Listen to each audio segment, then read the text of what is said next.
Here you are getting, is it MBE you got? I got the MBE, yeah. MBE. So now, does she know, right? Yeah. Does she know anything? Does she know anything about racing? Yeah, I turned one down. No, when so. she's actually... I mean, I wasn't strictly offered it, but I just thought I'd nip it in the bud, called Liz up and said, I'm not interested. Did the Queen know anything about Formula One? She actually did. When she was talking to me there and she's saying, we watch you. But the best thing is I got invited back like a year later for lunch. You made an impression? With a group. There was about 8 of us. And I turned up after the Brazilian Grand Prix, came back and walked in, saw the seating plan, and I was sat right next to her. So I was kind of excited. You thought you were in? Yeah, I was like, this is cool. Yeah. So I sat down, and she was to my right, and I started to talk to her, and she was like, no, you speak that way first, and I'll speak this way, and I'll come back to you. So she spoke to the guy. Did she have cards like me? Because like, I don't have your questions. I'm talking to the woman from that charity now.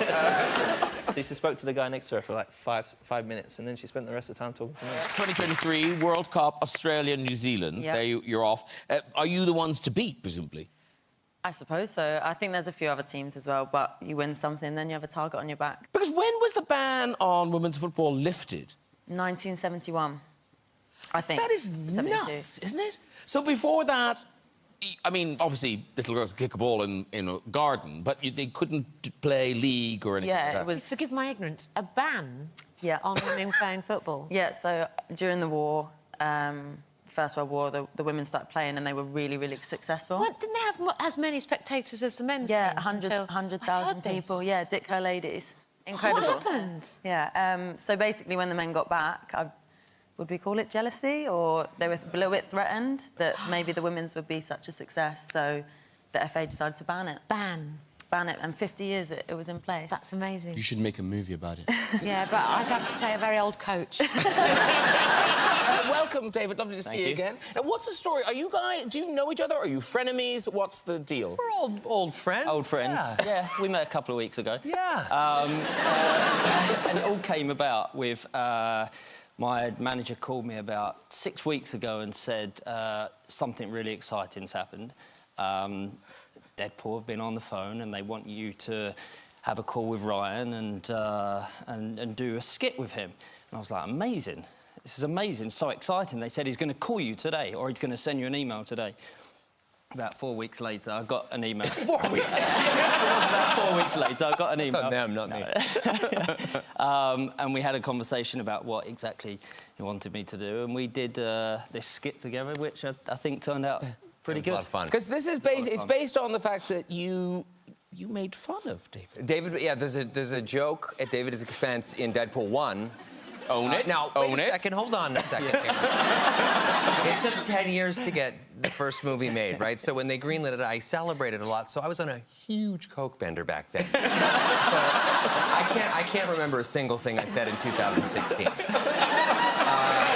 I've seen you do a thing, and like you're in a suit, but can you do it? The deadlift thing. Yeah, hold on. It's space.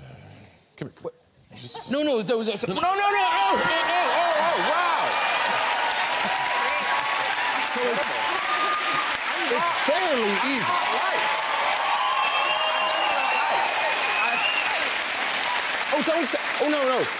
Don't now slam me on my back. Yes.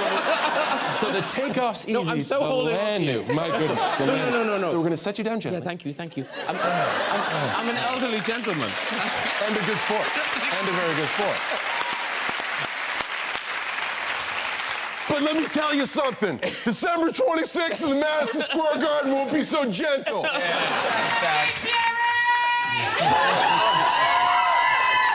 Thank God some people love you, because, yeah. It's been rough so far. Tottenham Hotspur. It's okay. That's okay. That's okay. Respect. North London, right? Exactly. Bienvenue, Thierry, à notre spectacle. Merci de m'avoir aussi. Shall we carry on in French, or...? No. No, listen, very nice to have you here, because you live in New York now. Yes, I do. And do they know who you are there? Sort of. Like, do they know you for football, or do they get the va-va-voom thing, the Renault Clio thing? Actually, it's kind of weird. You know, the nice thing in New York is whoever you are, you can like, be yourself, go out, do your own stuff. It's kind of cool. So you get the anonymity, which must be nice. Yeah, it is. But here, you know, or even in Barcelona, you're in two countries that are passionate about football. They love it. You must miss that. You must miss being able to sit at a bar and talk to someone who, you know, has an opinion. No, actually not. Sometimes I don't want to know their opinion. Sometimes it's better. No, it's true. You know, I had the opportunity to play in Barcelona. Great time, and as you guys know, also at Arsenal, which was great. But I enjoy not being the guy in the front, back page, as we can say here. Yeah. That's enjoyable sometimes to not be recognized. Of course, there is another great footballer on the sofa. Did you see Keira Knightley in Bend It Like Beckham? I actually did. I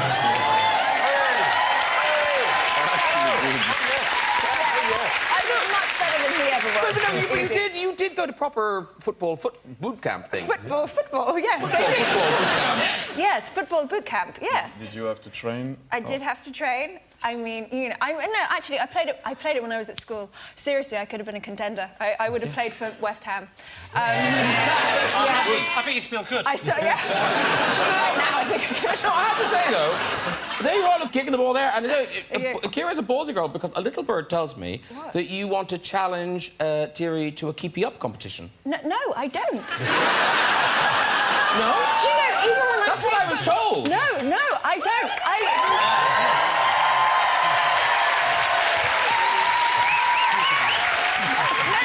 This is like some sort of nightmare. That's just, I'm being horrible. Thanks for being horrible. Thierry was all like, yeah, I could do this. Thierry's so competitive, he's thinking, yeah, I'm going to win. That's exactly me, actually. There's something so joyful about how confident and on the top of your game you were. Like, this photograph says it all, really. This is you in Rio. Like, that is...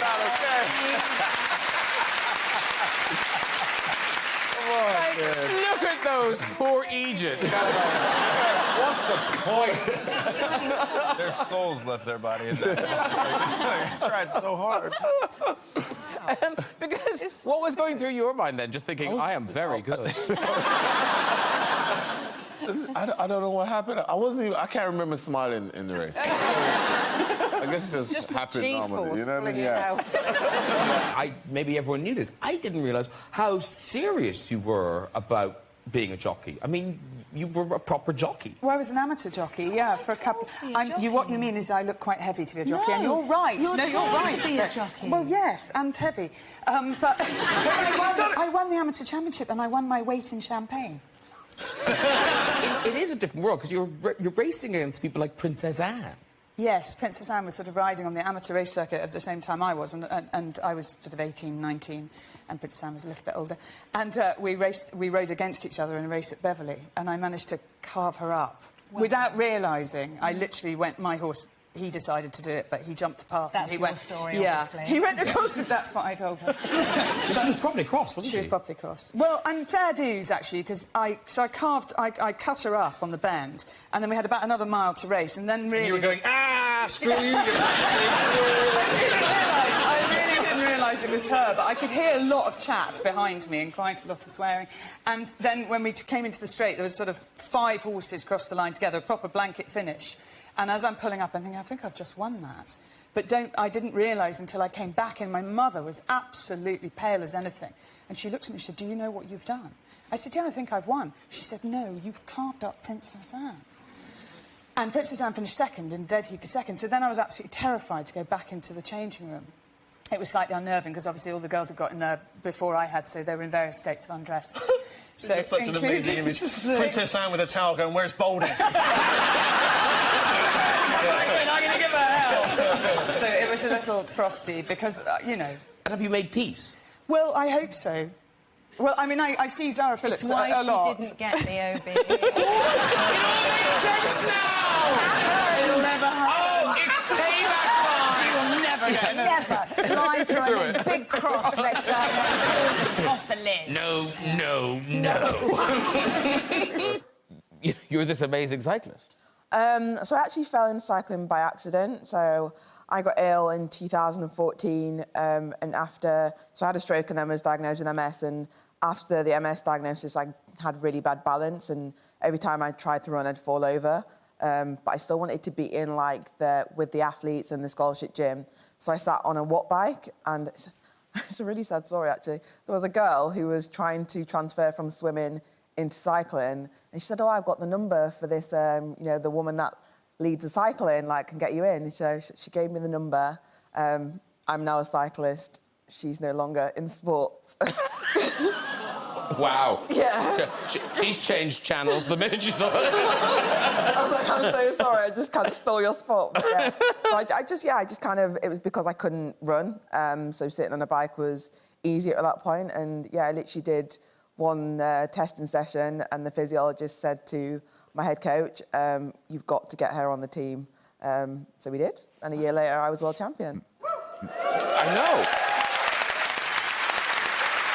The thing about you is extraordinary, because obviously soccer is huge in this country, football is massive in this country, but I think there's only been, 3 soccer players ever have been on the cover of American Vanity Fair, and you're one of them. There you are. You and Ronaldo there, because that's a big deal. Yeah. Julie's going,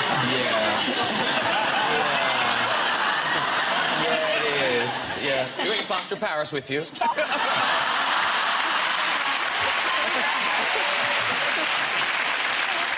Because that sort of recognition on a global scale it is. It was for the World Cup 2010 in South Africa, and it was a special edition, and I think it was quite nice to be there. Yeah. Were you both there at the same time for that shoot? Yes. Was that a bit awkward? It would be strange, everybody was trying to show them. Isn't it great that even really fit footballers have to do that? Don't do that. Or was it like, oh, nice pants? Do you think your success will ever be kind of bettered or emulated by anybody else? I mean... Well, it's all relative anyway, and subjective. It depends what criteria you want to use. But is anybody going to win as many tournaments as I have? No. Because it's 8... Hey,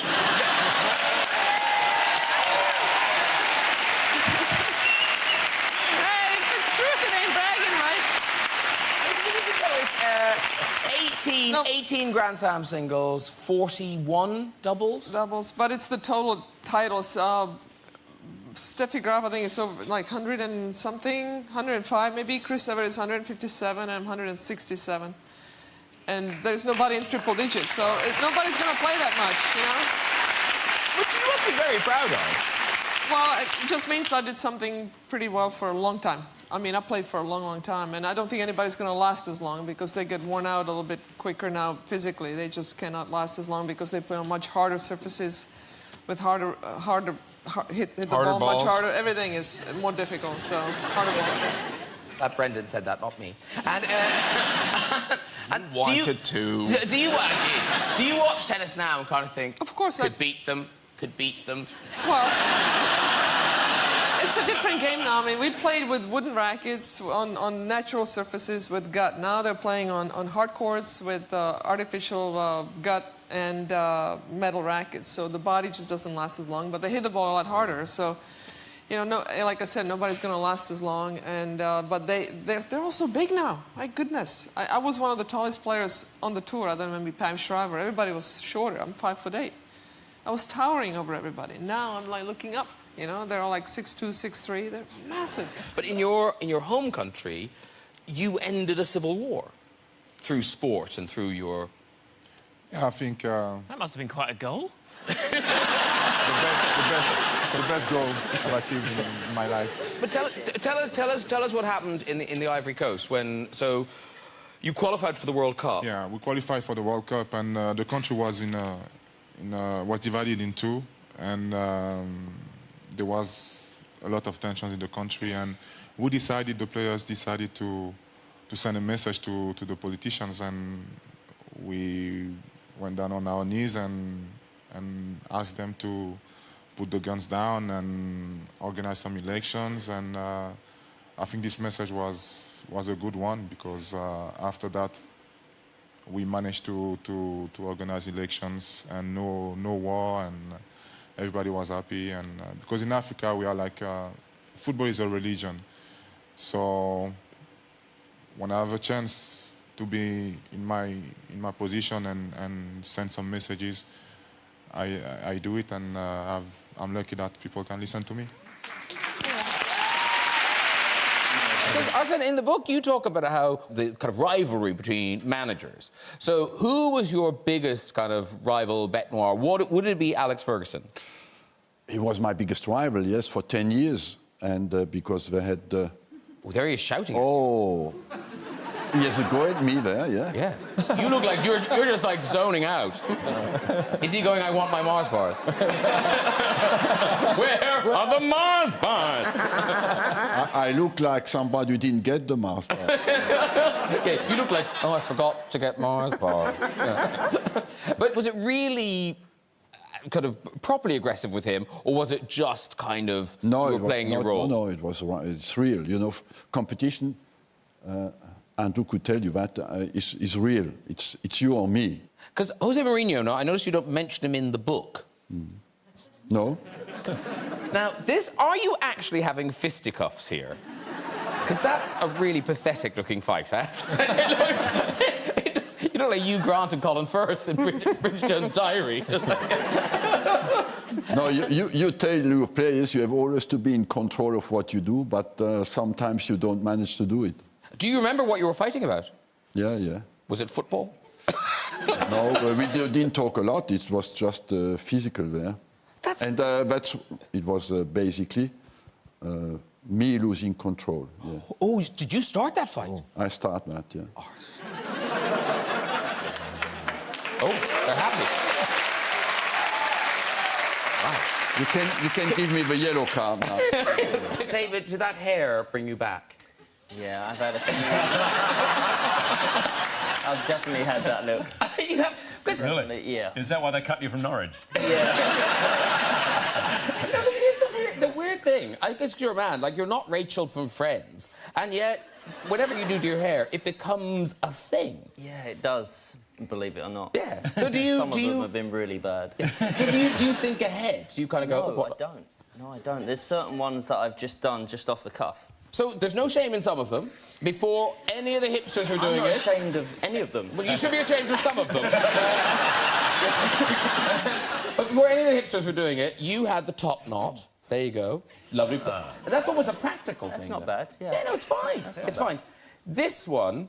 OK, what was going on here? Yeah, that was maybe a bad decision. Yeah.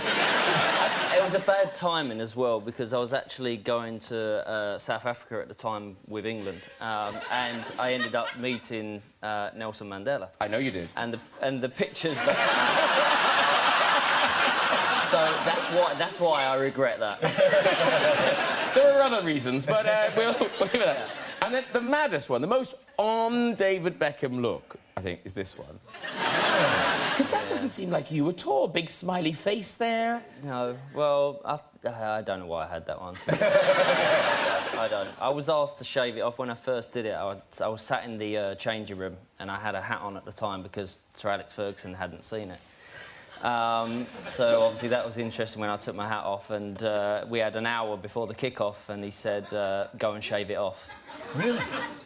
Which I said no at first, and then I saw his face change very quickly, so I went and shaved it off in the toilet. Oh. So Alex Ferguson would actually be sort of strict on that stuff? Very. Really? Very, yeah. Wow. What did he expect? It was just it was the reputation of the club. Right. He wanted all the players to kind of be professional, and he felt that it wasn't the right look, and I shaved it off. We were playing at Wembley as well, so he kind of had a point. I think this is sort of a classic rock pose with the eyebrow, that signature eyebrow. Look at that. Yes. That's... And this is your kind of... This is the kind of the pre-match... Is this the pre-match? Yeah, that's like it's the pre-match, it's the preamble, it's a talking trash. That is I had a catchphrase that went with. Is that the it doesn't matter? That's it doesn't matter. How did it doesn't matter, because it doesn't sound like a catchphrase. How did it work as a catchphrase? Well, whoever I was in the ring with, and Snoop has been there on many occasions, right? So whoever I was in the ring with. So, for example, if it were you and I, I'd be like, Graham, what do you think you're going to do tonight when we get in the ring? Well, I think... It doesn't matter what you think you're going to do.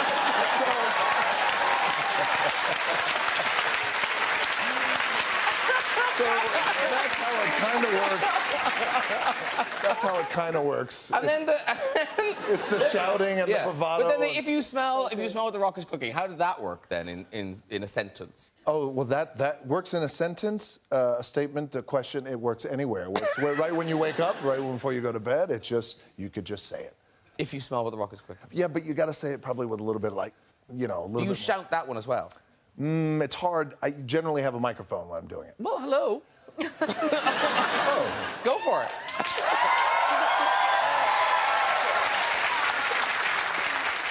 I don't know. They don't want to hear me do it. I think they do. No. Okay. Okay, here we go. Here we go. Here's what you got to do. Okay. All right, here we go. So it all starts with the bass. Okay. Okay. You got to open your legs a little bit. Okay. Okay. You got to kind of do one of these. Yeah. Lean forward a little bit. Yeah. Okay. Come back. If you're some man. And then right here is where you got to do a little tongue thing. Okay. This is where it gets interesting. If you smell. Then at the end you got to do that. What the Rock? And then there's a little pause. There's like a big pregnant pause that you have to do, right? So the audience kind of leans in a little bit. Is cooking. And then that's it. Oh. Look how, see, we're so excited. It's an Olympic medal. Yeah. I know they left it in the dressing room. Oh. Yeah. Can I get, how heavy? Yeah, heavy. Yeah, that is heavy. That's amazing, isn't it? I think you should say they asked you to bring it. You don't carry that around with you all the time. Every cab you get in. Can I see the medal? But can I just say, because that's just the same medal that everyone, I mean, gold medal that everyone, if you win something, you get a gold medal. Yeah, not everyone gets No. We're all winners. Yeah. We're all winners. No, I just got to think, because you did 7 events. You know, if you run 100 metres and win, you get that. You did 7 events. It took you 2 days.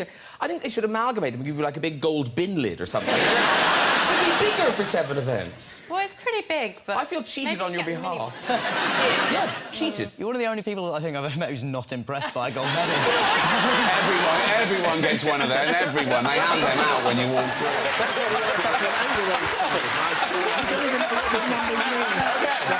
Okay. It's 594. Oh, no.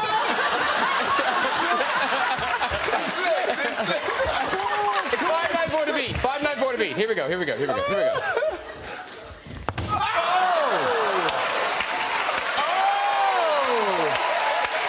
Wow.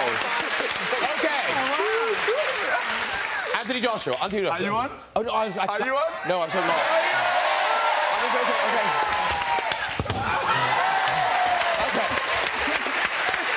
Go. Oh, no, I've got to do this. Here we go. Oh, look, I'm still going. Okay, there you go. Okay. Now, what was yours? 8? I think it was 3,000. No, it's 672, was it? What? 672. 632. So if you don't beat that, you've lost the title. Beat me, I mean, look at this. Okay, here we go. This Same is technique as you. The world champion. Oh!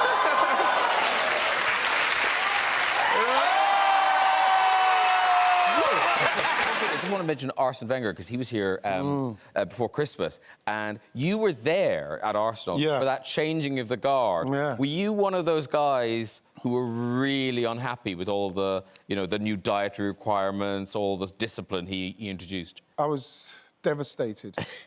You're talking about a black man that needs seasoning on his food. So Arsene Wenger came in, and we're talking about, we'd probably have to eat that in its full like it is, because, no salt, no anything. All we can do was drink water and eat food. Like, the chicken was literally just boiled, and it just looks like just wrong.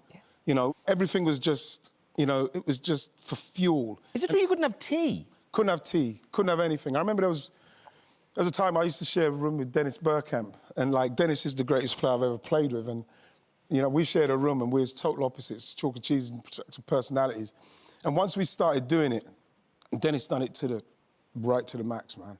You know, if the boss said you drink a quarter pint of water, that's what he would do. I'd drink a pint of water. But the thing is, I remember I snuck in some tea bags, and so rock and roll. Yeah. I snuck in some tea bags, and I remember Dennis. He was just on the bed because we were sitting there watching the telly, and he said, "Is that tea bags?" I said, "Yeah." He said, "Well, the boss doesn't want us to drink tea." I said, "Yeah, but he doesn't know. What's he going to say?" "Yeah, OK," he said, "yeah. OK, so the whole team's doing, but you're not going to do it. So when we need you most, you're probably going to let us down because you're letting us down, honestly." So in the end, I didn't have the tea. In the end, I didn't have the tea because at the end of the day, what we went on to do with that team, because of him, is because we all adhered to what he wanted us to do. He's an amazing man. He's an amazing man. Obviously, the female boxing is new to most of us. It's new. I didn't realise that it was actually banned in this country till, was it 1996? Yeah. But why did they ban it? Did something bad happen? Oh, well, see, the story is women are actually too unstable when we have the menstrual cycle, apparently, for boxing. Wow. Because Mike Tyson, steady. See, so steady. I mean, hold this baby, Mike. Seriously. So MPs banned females from boxing because it would be too erratic and crazy. Yeah. Have you found that to be true? I don't know. I like my face where it is, please.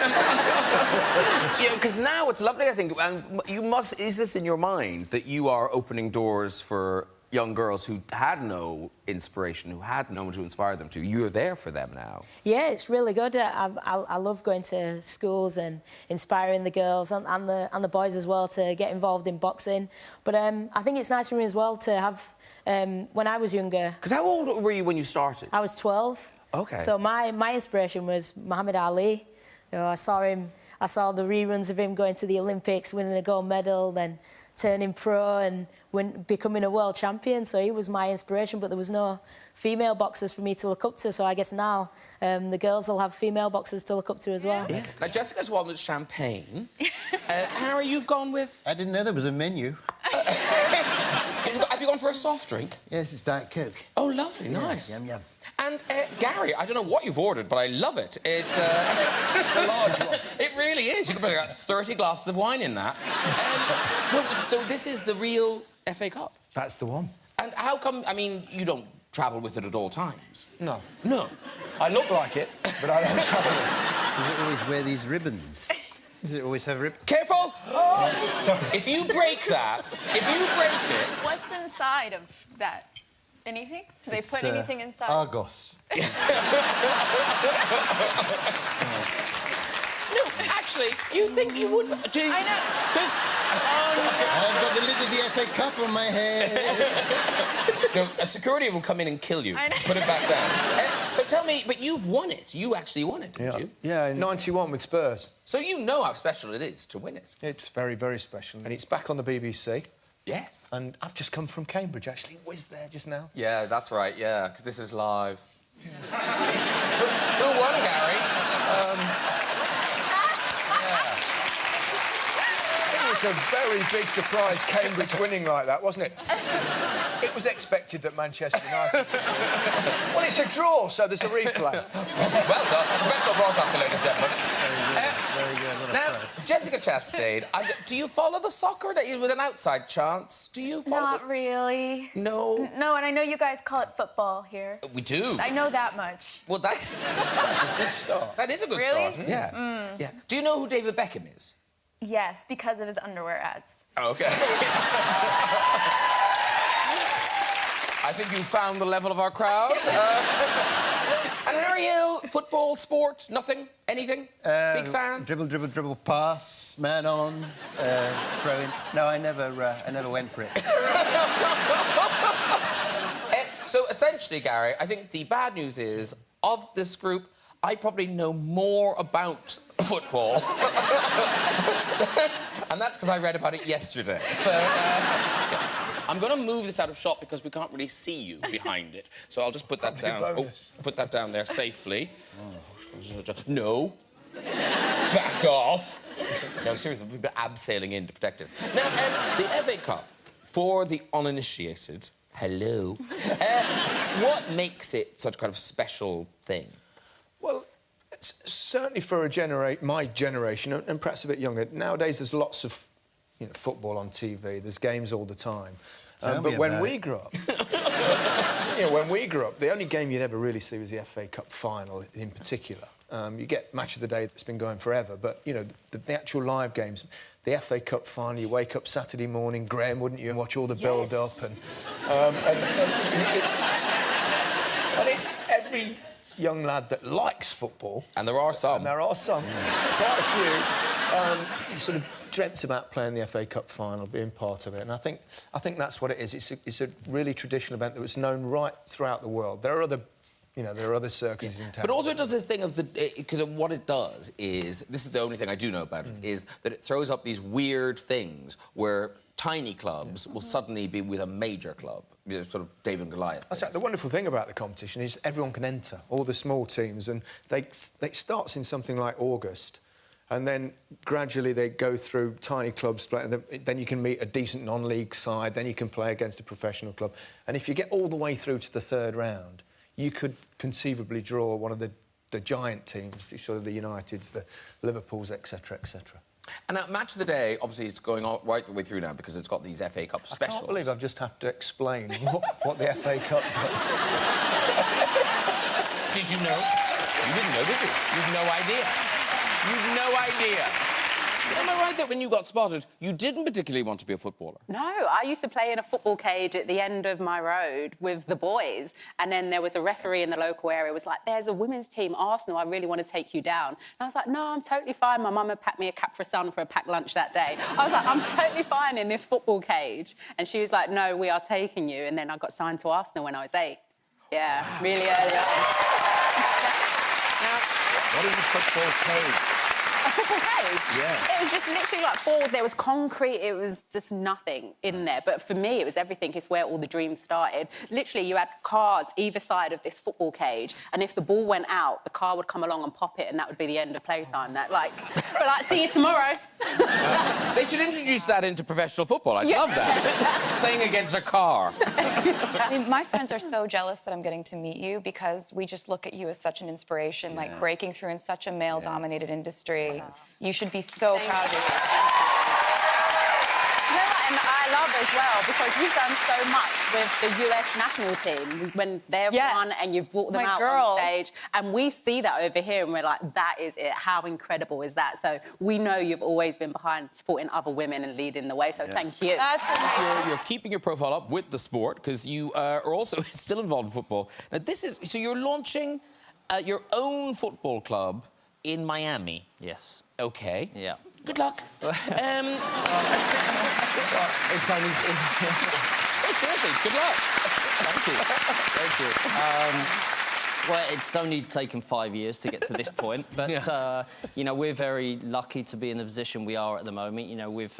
We've now kind of found a site for our stadium. Because this is huge. I mean, it's not like you just giving them some football jerseys. I mean, this is bigger than I thought it would ever be. And if you'd have turned around to me when I was 8 years old and said, you'll have the career that you've had and then you'll go on to be an owner of a team, that's any kid's dream. But obviously, not any kids, but yours. Most kids' dream that love the game. But obviously, there's a lot to do.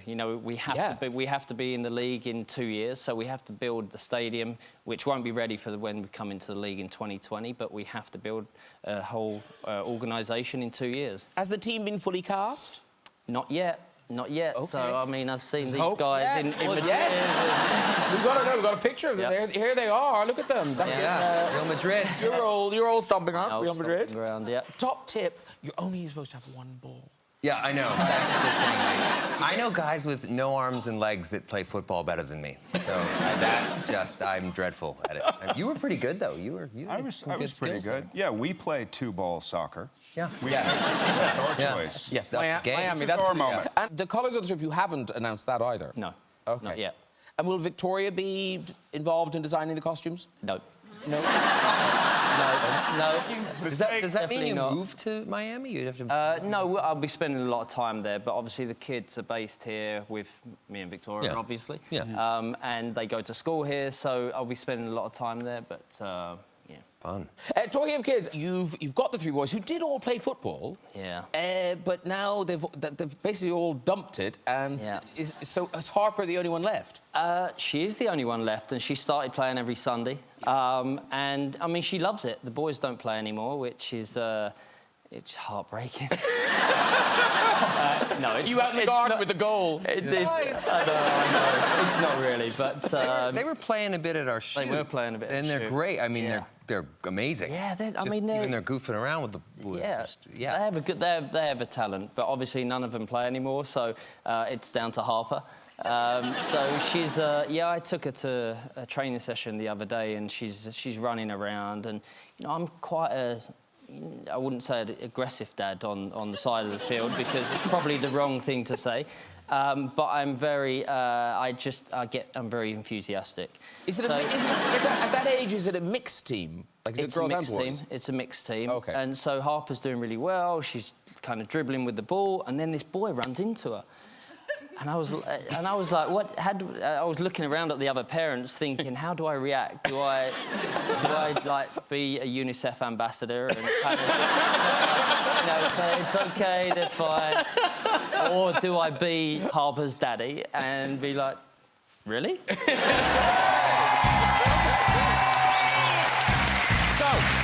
we go. So, AJ, you go first. Oh, that's not as heavy. I thought that was going to be heavier. Okay. Okay, you go first. You go first. Mind the cameras. Here we go. It's not golf. Whoa! Oh, dear.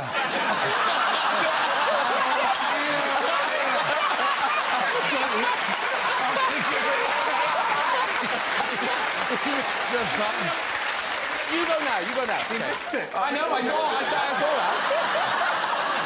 So really, it doesn't matter training. It doesn't matter how hard I hit, is it? Well, you might miss it as well. Like that. Go, try, go on. Hit the bell. Go on. Oh, here we go. The courier.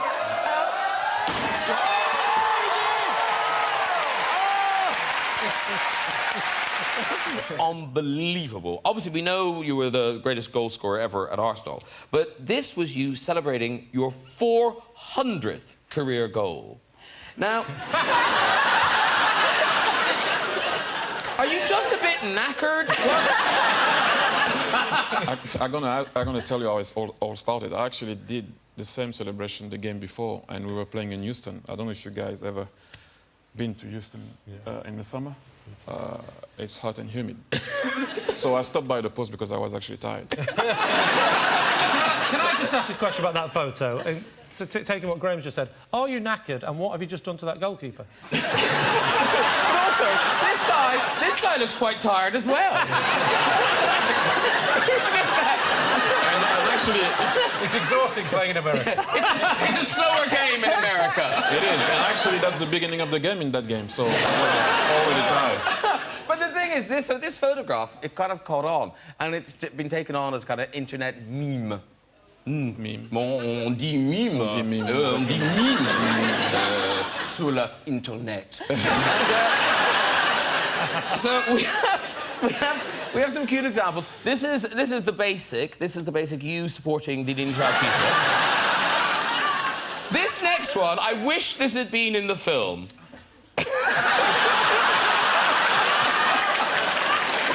Have you seen these? I did. Yeah, I love it. Looks like the people in the audience really are looking at you. And then finally, this is so zeitgeisty and up to the minute. It's Thierry and Miley. Very good. These cars, obviously, they're amazing and they're so super designed and high-tech. You sent a picture of the steering wheel in your car. First of all, it doesn't look like a steering wheel. So that's the steering wheel. Wow. So you hold on to that bit and that bit. Is this a lesson? I'm going home in it. When I joined this team, I joined Mercedes 7 years ago. And when I came, everything's about weight. You know, you want to get the weight as low as possible. You want to make, you know, the suit is as light as it can be, the boots are, the helmet, everything. And I redesigned the steering wheel when I got there. So it's the one thing that particularly I can have quite a hands-on, you know, opinion on and help design. So all the buttons where they are, I helped. All of that. And do you win at Tetris when you play? I'm good at games. That's what it does look like it, doesn't it? Yeah. Yeah. But what amazes me about so this... would I slow you down if I was in the car? Would that weight, would that slow you down?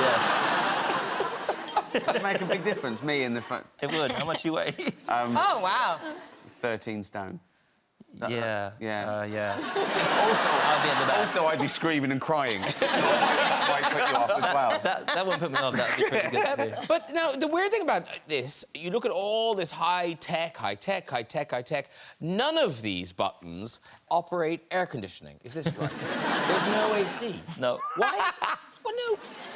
He's a multi-millionaire driving. He deserves AC. Why don't you have air I wish I conditioning? did. Jeez. Why don't you have air conditioning? Because it's all about weight. So you have to get rid of that. There was never AC in the... Oh, I've never seen Imagine that. You just open the window, don't you? It's very breezy. I know. At those speeds, it's too much. No, yeah. No, but weight actually, you know, 10 kilos of fuel in the car costs 0.3 of a second every circuit per lap. So if I'm a kilo overweight, I can lose up to 2 seconds in the race distance. So my weight is very important. And also during the weight, I lose up to 4 kilos in the race in an hour and 45 minutes. Yeah. But this is because it gets so hot, isn't it? So if you're in somewhere like Singapore or Malaysia or something... Yeah, those ones are killer. But also because it's just incredibly physical.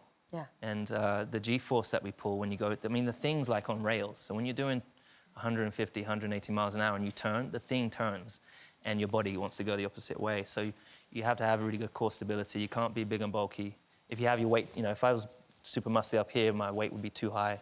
So I have to do lots of squats from my butt. OK, so... But... I'd like to watch that routine. Yeah. Do you have to get to your driving weight? Yes. Oh, OK. Yeah, so actually, so each year the car is built to a certain weight, but at the beginning of the year it's heavy, so they asked me to be a certain weight, so a little bit lighter than normal. But then the car goes through a weight-saving process through the year.